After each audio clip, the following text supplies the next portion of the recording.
అంతన్నాడింతన్నాడే గంగరాజని తెలుగులో ఓ పాట ఉంది. ప్రస్తుతం పుష్ప 2కు కూడా ఈ పాట వర్తిస్తుందేమో. కాకపోతే ఆ సాంగ్ అంతా అప్లై కాదు. పుష్ప సూపర్ హిట్ అయింది.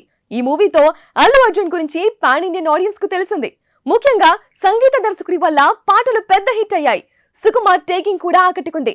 దీంతో ఈ క్రేజ్ ను మరింత క్యాష్ చేసుకుందామనే ఈ చిత్రానికి సీక్వెల్ తీస్తున్నారు. ప్రస్తుతం చిత్రీకరణ చివరి దశలో ఉంది. ఈ సెకండ్ పార్ట్ కు సంబంధించి ఇప్పటి వరకు వచ్చిన 2 పాటలు కూడా హిట్ అయ్యాయి. అదే టైంలో రెండో పాటపై విమర్శలు కూడా వచ్చాయి. అదేదో వాళ్లే సొంతంగా పాడినట్టు రష్మిక మందన్న అల్లు అర్జున్ పాడటం చాలా మందికి నచ్చలేదు. దీనిపై కామెంట్స్ వస్తున్నాయి.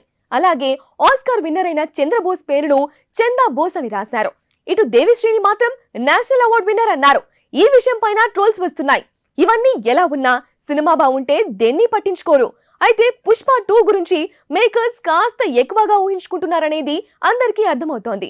రీసెంట్ గా పుష్ప 3కి ప్లాన్ చేస్తున్నారనే న్యూస్ కూడా వచ్చాయి. బట్ పుష్ప 2కే పెద్ద షాక్ తగలబోతుందనే వార్తలు వస్తున్నాయి. పుష్ప సాంగ్స్ దేశవ్యాప్తంగా పాపులర్ అయ్యాయి కాబట్టి పుష్ప 2 భారీ బిజినెస్ అవుతుందని భావించారు మేకర్స్. ఆ మేరకే బిజినెస్ రేట్స్ కూడా చెబుతున్నారు. బట్ అలాంటిదేం కనిపించడం లేదట. ఆ మాటకొస్తే తెలుగులోనే వాళ్ళు చెప్పిన ఫిగర్స్ పై డిస్ట్రిబ్యూటర్స్ ఎవరూ పెద్దగా ఇంట్రెస్ట్ చూపించడం లేదు. ఇంకా నేషనల్ వైడ్ గా అయితే ఓ మీడియం రేంజ్ హీరోకు చెప్పినంత కాస్ట్ కు కూడా కమిట్ కావడం లేదట. దీంతో పాన్ ఇండియన్ మార్క్ ను దృష్టిలో పెట్టుకునే భారీ బడ్జెట్ తో రూపొందించిన ఈ సినిమాకు అదే రేంజ్ లో షాక్ తగలబోతుందంటున్నారు. నిజానికి పుష్ప కథనాలపై చాలా విమర్శలే వచ్చాయి. అయినా సాంగ్స్, హీరో క్యారెక్టరైజేషన్ లోని మేనరిజమ్స్ వల్ల కొంత హిట్ అయింది. బట్ ఇలాంటి కంటెంట్ ప్రమాదకరమే అన్న కామెంట్స్ చాలానే వినిపించాయి. అసలు సుకుమార్ లాంటి దర్శకుడు ఇలాంటి సినిమా తీయడం ఏంటి అన్న వాళ్ళు లేకపోలేదు. ఇవన్నీ పబ్లిక్ లోకి పెద్దగా రాకుండా చూసుకున్నారు. కానీ బిజినెస్ యాంగిల్లో ఎఫెక్ట్ పడబోతోందన్న విషయం మేకర్స్ కు ఇప్పుడిప్పుడే బాగా అర్థమవుతోందట. ఈ సినిమాకు సంబంధించి బిజినెస్ విషయంలో మేకర్స్ కు షాక్ తప్పదు అని తేలిపోయింది. దేశవ్యాప్తంగా తమకు తిరుగులేని క్రేజ్ ఉంది. ఆ క్రేజ్ ను భారీగా క్యాష్ చేసుకోవచ్చు అనుకున్న వీళ్లకు వేరువేరు రాష్ట్రాల డిస్ట్రిబ్యూటర్స్ చెబుతున్న ఫిగర్స్ చూసి మబ్బులు విడిపోతున్నాయంటున్నారు. మొత్తంగా అల్లు అర్జున్ కు అద్భుతమైన ఇమేజ్ వచ్చిందనుకుంటే ఆ ఇమేజ్ స్థాయిలో బిజినెస్ రాలేదు అన్నది కూడా తేలిపోయిందంటున్నారు. మరి ఆగస్ట్ 15న విడుదల కాబోతున్న పుష్పరాజ్ సాధారణ స్థాయిలోనే ఆడియన్స్ ముందుకు రాబోతుందనుకోవచ్చేమో. ఇంకా పుష్ప సాంగ్స్ దేశవ్యాప్తంగా పాపులర్ అయ్యాయి కాబట్టి పుష్ప 2 భారీ బిజినెస్ అవుతుందని భావించారు మేకర్స్. ఆ మేరకే బిజినెస్ రేట్స్ కూడా చెబుతున్నారు. బట్ అలాంటిదేం కనిపించడం లేదట. ఆ మాటకొస్తే తెలుగులోనే వాళ్ళు చెప్పిన ఫిగర్స్ పై డిస్ట్రిబ్యూటర్స్ ఎవరూ పెద్దగా ఇంట్రెస్ట్ చూపించడం లేదు. ఇంకా నేషనల్ వైడ్ గా అయితే ఓ మీడియం రేంజ్ హీరోకు చెప్పినంత కాస్ట్ కు కూడా కమిట్ కావడం లేదట.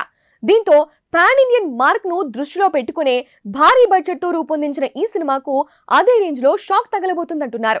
నిజానికి పుష్ప కథనాలపై చాలా విమర్శలే వచ్చాయి. అయినా సాంగ్స్, హీరో క్యారెక్టరైజేషన్ లోని మేనరిజమ్స్ వల్ల కొంత హిట్ అయింది. బట్ ఇలాంటి కంటెంట్ ప్రమాదకరమే అన్న కామెంట్స్ చాలానే వినిపించాయి. అసలు సుకుమార్ లాంటి దర్శకుడు ఇలాంటి సినిమా తీయడం ఏంటి అన్న వాళ్ళు లేకపోలేదు. ఇవన్నీ పబ్లిక్ లోకి పెద్దగా రాకుండా చూసుకున్నారు. కానీ బిజినెస్ యాంగిల్లో ఎఫెక్ట్ పడబోతోందన్న విషయం మేకర్స్ కు ఇప్పుడిప్పుడే బాగా అర్థమవుతోందట. ఈ సినిమాకు సంబంధించి బిజినెస్ విషయంలో మేకర్స్ కు షాక్ తప్పదు అని తేలిపోయింది. దేశవ్యాప్తంగా తమకు తిరుగులేని క్రేజ్ ఉంది. ఆ క్రేజ్ ను భారీగా క్యాష్ చేసుకోవచ్చు అనుకున్న వీళ్లకు వేరువేరు రాష్ట్రాల డిస్ట్రిబ్యూటర్స్ చెబుతున్న ఫిగర్స్ చూసి మబ్బులు విడిపోతున్నాయంటున్నారు. మొత్తంగా అల్లు అర్జున్ కు అద్భుతమైన ఇమేజ్ వచ్చిందనుకుంటే ఆ ఇమేజ్ స్థాయిలో బిజినెస్ రాలేదు అన్నది కూడా తేలిపోయిందంటున్నారు. మరి ఆగస్ట్ 15న విడుదల కాబోతున్న పుష్పరాజ్ సాధారణ స్థాయిలోనే ఆడియన్స్ ముందుకు రాబోతుందనుకోవచ్చేమో. ఇంకా